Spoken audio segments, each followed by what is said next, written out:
ناظرین السلام علیکم ورحمۃ اللہ وبرکاتہ۔ میں ہوں آپ کا میزبان محمد دلشاد رحمانی۔ آج مورخات 6 اکتوبر ہے۔ پیش ہے دوربین کی تازہ ترین پیشکش۔ آج دوربین کے اہم موضوعات ہیں: پولیس اسٹیشن میں ہونے والی شادیاں اب قابل قبول نہیں ہوگی۔ الہ آباد ہائی کورٹ نے ایک معاملے میں سماعت کرتے ہوئے کہا کہ رسوم و رواج کے ساتھ انجام پائی شادیوں کو ہی قانون کی نظر میں جائز شادی مانا جائے گا۔ کانگریس پارٹی کے سابق صدر راہل گاندھی نے مہاراشٹرا کے ناندیڑ کے ایک سرکاری اسپتال میں متعدد افراد کی موت پر وزیر اعظم مودی اور بی جے پی حکومت کو تنقید کا نشانہ بنایا۔ انہوں نے کہا کہ حکومت اپنے گناہوں کی سزا غریبوں کو کیوں دیتے ہیں۔ ریاست مدھیہ پردیش کے دارالحکومت بھوپال میں ہونے والے 77ویں عالمی تبلیغی اجتماع کی تاریخوں کا اعلان ہو گیا ہے۔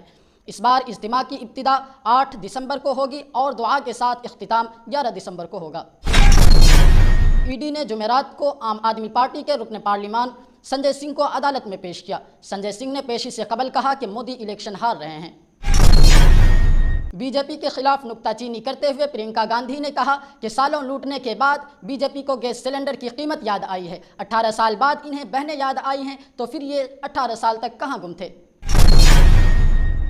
نیشنلسٹ کانگریس پارٹی کے رہنما محمد فیصل کو گزشتہ روز لکشدیپ سے لوک سبھا کے رکن کے طور پر نااہل قرار دے دیا گیا تھا، کیونکہ منگل کو کیرلا ہائی کورٹ نے قتل کی کوشش کے مقدمے میں ان کی سزا کو معطل کرنے سے انکار کر دیا۔ امپھال مغربی ضلع کے پاٹسوئی تھانہ علاقے میں شرپسندوں نے 2 گھروں کو آگ لگا دی۔ مرکزی حکومت منی پور میں حالات پرامن ہونے کا لاکھ دعویٰ کرے، لیکن منی پور میں ابھی بھی حالات معمول پر نہیں آ رہے ہیں۔ تازہ ترین صورتحال آج کی دوربین میں ضرور دیکھیے۔ معروف صحافی اور کارکن اروندھتی رائے نے صحافیوں کے یہاں چھاپے ماری پر کہا کہ ملک میں ایمرجنسی سے بھی زیادہ خطرناک حالات ہیں۔ اگر 2024 میں بھارتیہ جنتا پارٹی دوبارہ اقتدار میں آتی ہے تو ملک میں جمہوریت کا نام و نشان نہیں رہے گا۔ بی ایس ایف نے گجرات کے سرکریک کے علاقے سے ایک پاکستانی ماہی گیر کو کشتی کے ساتھ پکڑ لیا۔ جانچ ایجنسیاں پکڑے گئے ماہی گیر سے پوچھ گچھ کر رہی ہے۔ اور آج کی دوربین میں دیکھیے گا کہ کون سا ملک بچوں کے لیے بدترین ہے، یہاں بچوں کو کس طرح سے جنسی طور پر ہراساں کیا جاتا ہے، تفصیلات میں ضرور دیکھیے۔ آپ ہمیں یوٹیوب پر دیکھنے کے علاوہ ہمارے تمام سوشل میڈیا پیجز پر بھی فالو کر سکتے ہیں۔ آپ فکر و نظر اردو کا پروگرام دوربین دیکھ رہے ہیں۔ شادی کے لیے آج کل کئی آسان راستے اختیار کیے جاتے ہیں۔ ایک آسان راستہ ہے پولیس اسٹیشن میں شادی، لیکن الہ آباد ہائی کورٹ کا ایک بڑا فیصلہ سامنے آیا ہے جس میں کہا گیا ہے کہ پولیس اسٹیشنوں میں ہوئی شادی کو قابل قبول قرار نہیں دیا جا سکتا۔ الہ آباد ہائی کورٹ نے ایک معاملے پر سماعت کرتے ہوئے یہ تبصرہ کیا۔ الہ آباد ہائی کورٹ کے جسٹس سنجے کمار سنگھ کی سنگل بینچ نے وارانسی کی اسمرتی سنگھ کی عرضی پر سماعت کرتے ہوئے یہ بیان دیا ہے۔ عدالت نے کہا کہ سپتپدی ہندو شادی کا ایک لازم عنصر ہے۔ رسوم و رواج کے ساتھ انجام پائی شادی کو ہی قانون کی نظر میں جائز شادی تصور کیا جائے گا۔ اگر ویدک رسم سے شادی نہیں کرائی گئی ہے تو اس طرح کی شادیاں قانون کی نظر میں ناقابل قبول رہیں گی۔ عدالت نے اپنے بیان میں واضح کیا کہ ہندو شادی کے ایسے طریقے جس میں 7 پھیرے یعنی سپتپدی کو شامل نہیں کیا جاتا ہے وہ قانوناً جائز نہیں ہوگا۔ اتر پردیش میں پولیس اسٹیشن میں کرائی گئی شادیاں اسی دائرے میں آتی ہیں۔ الہ آباد ہائی کورٹ کی سول اور فیملی تنازعات کے معاملوں کی ماہر وکیل ابھیلاشا پریہار کا کہنا ہے کہ کئی بار لڑکے اور لڑکیوں کی محبت سے جڑے معاملے پولیس اسٹیشن میں پہنچنے کے بعد پولیس اہلکار تھانے ہی میں لڑکے اور لڑکیوں کی شادیاں کرا دیتے ہیں۔ اس طرح کے معاملوں میں تھانے میں بنے مندر میں دیوی دیوتاؤں کو گواہ مان کر لڑکے سے لڑکی کی مانگ میں سندور لگوا دیتے ہیں اور ایک دوسرے کو مالا پہنوا دیتے ہیں۔ اس طرح کی شادیوں میں نہ تو پھیرے ہوتے ہیں نہ ہی سپتپدی ہوتی ہے۔ ایسے میں تھانے میں ہونے والی شادیوں کے جواز پر سوال اٹھیں گی اور انہیں قانونی طور سے قابل قبول نہیں مانا جائے گا۔ قابل ذکر ہے کہ اسمرتی سنگھ عرف موسمی سنگھ نے اپنے شوہر ستیم سنگھ سمیت سبھی سسرال والوں پر طلاق دیے بغیر دوسری شادی کرنے کا الزام لگاتے ہوئے وارانسی ضلع کورٹ میں کیس داخل کیا تھا۔ اس پر عدالت نے عرضی دہندہ کو سمن جاری کر طلب کیا تھا۔ کیس اور سمن کو ہائی کورٹ میں چیلنج پیش کیا گیا۔ اس میں عرضی دہندہ کا کہنا تھا کہ اس کی شادی 5 جون 2017 کو ستیم سنگھ کے ساتھ ہوئی تھی، لیکن تنازع کے سبب عرضی دہندہ نے شوہر اور سسرال والوں کے خلاف جہیز سے متعلق مظالم اور مار پیٹ وغیرہ کا مقدمہ درج کرایا تھا۔ اس کیس میں یہ بھی الزام لگایا گیا کہ سسرال والوں نے موسمی سنگھ کو مار پیٹ کر گھر سے نکال دیا ہے۔ پولیس نے شوہر اور سسرال والوں کے خلاف عدالت میں چارج شیٹ داخل کی ہے۔ اسی درمیان شوہر اور سسرال والوں کی طرف سے پولیس افسروں کو ایک شکایتی خط دے کر کہا گیا کہ عرضی دہندہ نے پہلے شوہر سے طلاق لیے بغیر دوسری شادی کر لی ہے۔ اس شکایت کی سی او صدر مرزا پور نے جانچ کی اور اسے جھوٹا قرار دیتے ہوئے رپورٹ لگا دی۔ اس کے بعد عرضی دہندہ کے شوہر نے ضلع کورٹ کے وارانسی میں کیس داخل کیا۔ عدالت نے اس معاملے میں عرضی کو سمن جاری کیا تھا، جسے چیلنج پیش کرتے ہوئے کہا گیا کہ عرضی دہندہ کے ذریعے دوسری شادی کرنے کا الزام سراسر غلط ہے۔ ہائی کورٹ میں داخل اس عرضی میں کہا گیا کہ عرضی دہندہ کی طرف سے درج کرائے گئے مقدمہ کا بدلہ لینے کی نیت سے یہ الزام لگایا گیا ہے۔ اس کیس میں شادی تقریب منعقد ہونے کا کوئی ثبوت نہیں دیا گیا ہے، نہ ہی سبت پدی کا کوئی ثبوت ہے، جو کہ ہندو میں شادی کا لازمی شرط ہے۔ ثبوت کے طور پر صرف ایک تصویر پیش کیا گیا ہے۔ عدالت نے کہا کہ یہ عرضی دہندہ کے خلاف درج شکایت میں شادی تقریب منعقد ہونے کا کوئی ثبوت نہیں دیا گیا ہے، جبکہ جائز شادی کے لیے شادی تقریب کا سبھی رسوم و رواج کے ساتھ منعقد ہونا ضروری ہے۔ کانگریس کے سابق صدر راہل گاندھی نے جمعرات کو مہاراشٹرا کے ناندیڑ کے ایک سرکاری اسپتال میں متعدد افراد کی موت پر وزیر اعظم مودی اور بی جے پی حکومت کو نشانہ بنایا۔ ایکس پر ایک پوسٹ میں راہل گاندھی نے کہا، وزیر اعظم نریندر مودی کو غریب ماں کی دل دہلا دینے والی چیخوں کو سننا چاہیے۔ آپ ہمیشہ اپنے گناہوں کی سزا غریبوں پر ہی کیوں لاد دیتے ہیں؟ راہل گاندھی نے ایکس پر پوسٹ میں اس نے اس ہفتے کے شروع میں ناندیڑ کے ایک سرکاری اسپتال میں اپنے بچے کی موت کے بعد ایک بچے کی ماں کے چیخنے کی ویڈیو بھی منسلک کی۔ خیال رہے کہ ناندیڑ کے سرکاری اسپتال میں منگل تک 16 بچوں سمیت 31 افراد لقمۂ اجل بن چکے ہیں۔ دری اسنا ممبئی ہائی کورٹ نے بدھ کو مہاراشٹرا کے ناندیڑ اور اورنگ آباد اضلاع کے سرکاری اسپتالوں میں غیر معمولی طور پر بڑی تعداد میں اموات کا از خود نوٹس لیا ہے۔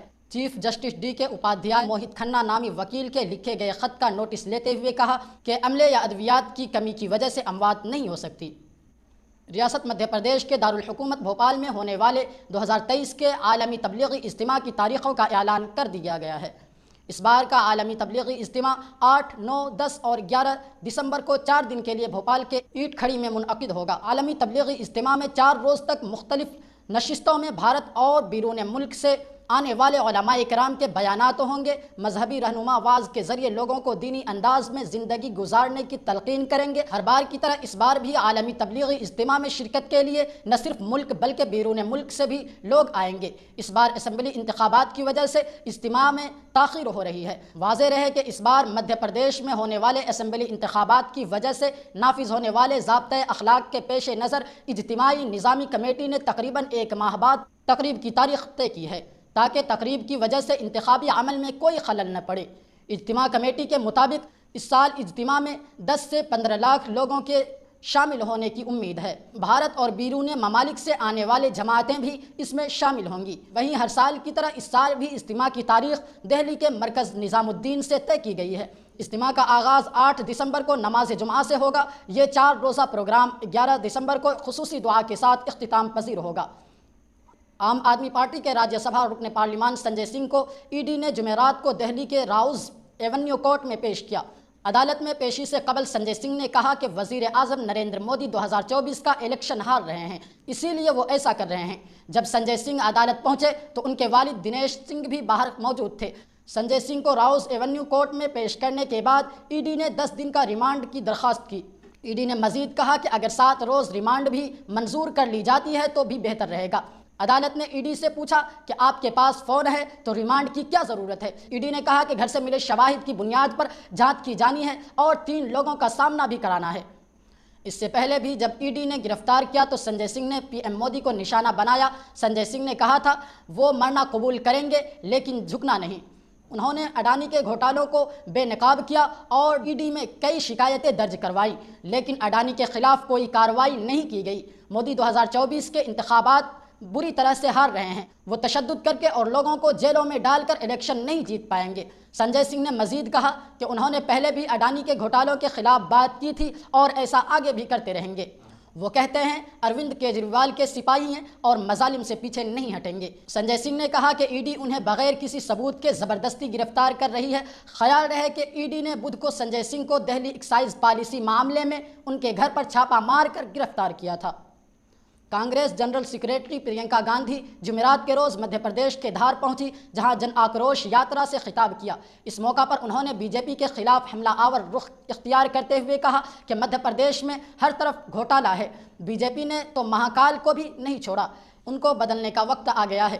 پی ایم مودی کو تنقید کا نشانہ بناتے ہوئے پرینکا گاندھی نے کہا کہ وزیر اعظم آج کل شیوراج سنگھ کا نام لینے سے تو شرم کرتے ہی ہیں، لیکن کانگریس کا نام 50 بار لیتے ہیں۔ انہیں میرا مشورہ ہے کہ وہ کبھی کبھی وکاس کا بھی نام لے لیا کریں۔ مدھیہ پردیش کی بی جے پی حکومت کے خلاف آواز بلند کرتے ہوئے پرینکا گاندھی نے کہا کہ یہاں ویاپم گھوٹالہ ہوا جس میں 50 سے زیادہ لوگوں کی موت ہو گئی، لیکن اس کی جانچ نہیں ہوئی۔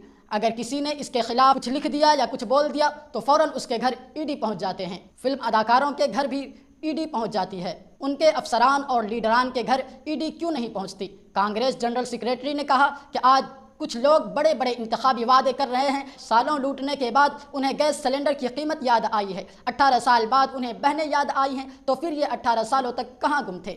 پرینکا گاندھی نے مزید کہا کہ مدھیہ پردیش میں پٹواری 1 مہینے سے ہڑتال پر بیٹھے ہیں، کیوں بی جے پی حکومت نے انہیں مدد نہیں کی؟ عوام اپنے ضروری کام کروانے کے لیے بھٹک رہی ہے۔ ہماری کانگریس کی حکومتوں نے پنچایتوں کو اقتدار دے کر یہ حق مزید مضبوط بنایا، لیکن آج بی جے پی سرپنچوں کے حقوق میں کٹوتی کر رہی ہے۔ پرینکا گاندھی نے اپنی بات کو آگے بڑھاتے ہوئے کہا، میں نے مدھیہ پردیش میں نوجوانوں سے پوچھا کہ انتخاب میں کیا ہونے والا ہے، تو انہوں نے کہا کہ راجا جا رہا ہے، اس بار ہم روزگار کے لیے ووٹ ڈالیں گے۔ کیرلا ہائی کورٹ کی جانب سے سنائی گئی سزا پر اسٹے دینے سے انکار کے 1 دن بعد محمد فیصل کو لکشدیپ کے رکن پارلیمان کے طور پر نااہل قرار دیا گیا۔ عدالت نے کہا کہ انتخابی عمل کو مجرمانہ بنانا جمہوریت کے لیے سنگین تشویش کا باعث ہے۔ اگر مجرمانہ ریکارڈ رکھنے والے افراد کو منتخب نمائندوں کے طور پر عہدہ پر برقراری کی اجازت دی جاتی ہے تو اس سے عوام کی غلط مثال قائم ہوگی۔ محمد فیصل گزشتہ روز لکشدیپ سے لوک سبھا کے رکن کے طور پر نااہل قرار دے دیا گیا۔ منگل کو کیرلا ہائی کورٹ نے قتل کی کوشش کے مقدمے میں ان کی سزا کو معطل کرنے سے انکار کر دیا تھا۔ کیرلا کے معزز ہائی کورٹ کے 3/10/2023 کے حکم کے پیش نظر لوک سبھا کے رکن محمد فیصل پی پی، جو کہ مرکز کے زیر انتظام علاقے لکشدیپ کے لکشدیپ پارلیمانی حلقے کی نمائندگی کر رہے ہیں، ان کو لوک سبھا کی رکنیت سے نااہل قرار دیا گیا ہے۔ یہ دوسری بار ہے جب نیشنلسٹ کانگریس پارٹی لیڈر کو نااہل قرار دیا گیا ہے۔ منی پور کے مغربی ضلع امپھال میں تازہ تشدد پھوٹ پڑا ہے۔ پولیس کے مطابق یہاں کم از کم 2 مکانات کو آگ لگائی گئی ہے۔ آتش زنی کے دوران کئی راؤنڈ گولیاں چلنے کی بھی اطلاعات ہیں۔ پولیس کی جانب سے بتایا گیا ہے کہ یہ واقعہ بدھ اور جمعرات کی درمیانی شب کو پیش آیا۔ پولیس کے مطابق رات تقریباً 10 بجے ہوں گے جب یہ واقعہ پاٹسوئی تھانہ علاقے کے نیو کتھلم بنی میں پیش آیا۔ انہوں نے بتایا کہ حملے کے بعد ملزمان موقع سے فرار ہو گئے، جس کی وجہ سے علاقے میں کشیدگی پھیل گئی ہے۔ پولیس نے بتایا کہ سیکیورٹی فورسز اور فائر سروس کے اہلکار نے آگ پر قابو پا لیا۔ انہوں نے بتایا کہ واقعے کے بعد علاقہ میں جمع ہونے والی میتی خواتین کی بھیڑ کو سیکیورٹی فورسز نے آگے بڑھنے سے روک دیا۔ پولیس کا کہنا ہے کہ سیکیورٹی کی اضافی انتظامات کیے گئے ہیں۔ فی الحال صورتحال قابو میں بتائی جا رہی ہے۔ منی پور میں جاری تشدد پر کانگریس لیڈر راہل گاندھی کئی بار پی ایم مودی کو نشانہ بنا چکے ہیں۔ انہوں نے ایک پریس کانفرنس میں کہا تھا کہ وزیر اعظم کے ہاتھ میں طاقت ہوتی ہے لیکن وہ کچھ نہیں کر رہے۔ وہ حیران ہیں کہ مودی جی ہنس رہے ہیں۔ پارلیمان کے بیچ میں بیٹھے وزیر اعظم بے شرمی سے ہنس رہے تھے۔ مسئلہ کانگریس یا میں نہیں تھا، مسئلہ یہ تھا کہ منی پور میں کیا ہو رہا ہے اور اسے کیوں نہیں روکا جا رہا ہے۔ راہل گاندھی نے کہا کہ ان کے یہ ریمارکس کے وزیر اعظم نریندر مودی اور وزیر داخلہ امت شاہ نے منی پور میں بھارت ماتا کا قتل کیا۔ کوئی کھوکھلے الفاظ نہیں تھے، حقیقت میں انہوں نے منی پور میں بھارت کا قتل کیا ہے۔ منی پور میں شیڈیولڈ ٹرائب کا درجہ دینے کے میتی کمیونٹی کے مطالبے کے خلاف 3 مئی کو پہاڑی اضلاع میں قبائلی یکجہتی مارچ کے انعقاد کے بعد ریاست میں ہونے والے ذات پات کے تشدد میں اب تک 180 سے زیادہ افراد ہلاک ہو چکے ہیں۔ گزشتہ دنوں نیوز کلک سے وابستہ 50 لوگوں کے یہاں چھاپے ماری کے خلاف صحافیوں نے بدھ کو نئی دہلی کے پریس کلب آف انڈیا میں احتجاج کیا۔ دری اسنا معروف صحافی اور کارکن اروندھتی نے دی وائرل سے بات کرتے ہوئے کہا کہ ملک کی موجودہ صورتحال ایمرجنسی کے مقابلے بہت زیادہ خطرناک ہے۔ رپورٹ کے مطابق انہوں نے کہا کہ ایمرجنسی صرف ایک محدود یا مقررہ مدت کے لیے ہی لگائی جا سکتی ہے، لیکن بی جے پی اور نریندر مودی کے جمہوریہ کی نوعیت، آئین اور لوگوں کی آواز کو دبانے کی کوشش اگر وہ دوبارہ اقتدار میں آتے ہیں تو وہ بلا روک ٹوک جاری رہ سکتا ہے۔ انہوں نے خبردار کیا کہ اگر بی جے پی 2024 میں انتخابات میں کامیاب ہوتی ہے تو وہ ہندوستان میں جمہوریت کا نام و نشان نہیں رہے گا۔ انہوں نے کہا کہ مین اسٹریم میڈیا کو میڈیا نہیں کہا جا سکتا۔ نیوز کلک کے بانی پربیر پرکایست اور ویب پورٹل کے HR ہیڈ امت چکرورتی کی گرفتاری کے بارے میں انہوں نے کہا، ڈیجیٹل میڈیا میں بہت سے بے باک صحافی ہیں جنہوں نے صحافت کا ایک نیا اسلوب پیش کیا ہے اور حکومت اس سے شدید خطرہ محسوس کر رہی ہے۔ رائے نے کہا، ابھی صحافت اور دہشت گردی کے درمیان کوئی باؤنڈری نہیں بچی ہے۔ انہوں نے بغیر کسی وضاحت کی صحافیوں کے آلات ضبط کرنے پر بھی سوال اٹھائے اور کہا کہ کوئی FIR درج نہیں کی گئی ہے۔ انہوں نے کہا کہ UAPA کے تحت یہ بتانے کی بھی ضرورت نہیں پڑ رہی ہے کہ ان کا گناہ کیا ہے۔ انہوں نے حکومت کی طرف سے متعارف کرائے جا رہے نئے IT ایکٹ کے خطرات کے بارے میں بھی خبردار کیا اور کہا کہ وہ IT ایکٹ لا رہے ہیں جس میں حکومت فیصلہ کرے گی کہ کیا فیک نیوز ہے اور کیا نہیں ہے۔ رائے نے مزید کہا کہ نیوز کلک سے وابستہ لوگوں کے یہاں چھاپے ماری سے پتہ چلا ہے کہ مودی حکومت بہت ڈری ہوئی ہے۔ انہوں نے کہا کہ حکومت اب سے لے کر دسمبر تک یعنی جب 5 ریاستوں میں انتخاب ہوں گے اور دسمبر سے مئی تک یعنی جب لوک سبھا انتخابات ہوں گے بہت سے لوگوں کو گرفتار کرے گی۔ انہوں نے کہا کہ صحافیوں کے یہاں چھاپے ماری اور گرفتاریوں کو حکومت کی طرف سے بہار کی ذات پر مبنی مردم شماری سے عوام کی توجہ ہٹانے کی کوشش کے طور پر نہیں دیکھا جانا چاہیے۔ انہوں نے کہا کہ یہ بہت گمبھیر بات ہے کہ آپ صحافیوں کو اس طرح گرفتار کر رہے ہیں، انہیں دہشت گرد کہہ رہے ہیں، اس کو سنجیدگی سے لینا چاہیے، یہ کوئی توجہ ہٹانے والی بات نہیں۔ اسی پروگرام میں پہنچے مورخ رام چندر گہا نے دی وائرل سے کہا کہ مودی کی طرح اندرا گاندھی بھی تاناشاہ تھیں، لیکن مودی کے برعکس وہ اکثریت پرست نہیں تھی، وہ مذہب کی بنیاد پر امتیازی سلوک نہیں کرتی تھی۔ ہم نے اس قسم کی حکومتیں پہلے بھی دیکھی ہیں اور وہ بھی گزر گئی ہیں، یہ بھی گزر جائے گی۔ BSF کی ایک ٹیم نے بھارتی سمندر کی حدود میں پاکستانی سرحد کے قریب سر کریک کے علاقے میں مشتبہ سرگرمیاں دیکھیں۔ مشکوک نقل و حرکت کو دیکھ کر BSF کے اہلکار فوری طور پر موقع پر پہنچ گئے اور سر کریک کے قریب ایک پاکستانی ماہی گیر کو لکڑی کی ایک کشتی کے ساتھ گرفتار کر لیا۔ گرفتار پاکستان ماہی گیر کے شناخت محمد خمیسہ کے نام سے ہوئی ہے۔ اس کی عمر 50 سال ہے۔ جانکاری کے مطابق وہ پاکستان کے صوبہ سندھ کے ضلع سجاول میں شاہ بندر کی رہائشی ہیں۔ BSF کے اہلکار پاکستانی کشتی اور پاکستانی ماہی گیر سے تفتیش کر رہے ہیں۔ قابل ذکر ہے کہ ایک ہفتہ قبل BSF کے جوانوں نے ایک 30 سالہ پاکستانی شہری کو پرندے سمیت ہندوستانی سمندری حدود سے بھگا دیا تھا، جو پرندوں کی مدد سے کیکڑے پکڑنے کی لالچ میں سمندری کی سرحد میں داخل ہو گیا تھا۔ واضح رہے کہ بھارت اور پاکستان کے بیچ سمندری حدود مکمل طور پر واضح نہ یا کبھی کبھار زیادہ مچھلیوں کی لالچ میں دونوں ملکوں کے ماہی گیر اکثر سرحد عبور کر جاتے ہیں اور دونوں طرف کے سیکیورٹی ایجنسیوں انہیں پکڑ کر در انداز کے الزام میں گرفتار کر لیتی ہیں۔ بر اعظم افریقہ میں ڈیموکریٹک ریپبلک آف کانگو بچے کے لیے بدترین جگہ ہے اور وقت کے ساتھ یہاں صورتحال مزید بدتر ہوتی جا رہی ہے۔ شیما سین گپتا کہتی ہیں کہ جب آپ گزشتہ سال اور اس سال کے اعداد و شمار کا موازنہ کرتے ہیں تو صنفی بنیاد پر تشدد میں 41% اضافہ ہوا، یہ بہت بڑا اضافہ ہے۔ شیما سین گپتا اقوام متحدہ کے بچوں کے ادارے یونیسیف میں چائلڈ پروٹیکشن کے ڈائریکٹر ہیں اور ستمبر کے اخیر میں ملک کے مشرقی علاقے میں نقل مکانی کرنے والوں کے کیمپوں کا دورہ کرنے کے بعد انہوں نے BBC سے بات کی۔ وہ کہتی ہیں کہ اگر آپ ملک کے مشرقی حصے کو دیکھیں، صرف شمالی کیو اور جنوبی کیو کے علاقوں میں 5 میں سے 4 لڑکیوں کو صنفی بنیادی پر تشدد کا سامنا ہے۔ یہ ملک رقبے کے لحاظ سے مغربی یورپ کے برابر ہے اور یہاں کی آبادی 100 ملین افراد پر مشتمل ہے اور یہاں معدنی ذخائر بھی وسیع ہیں۔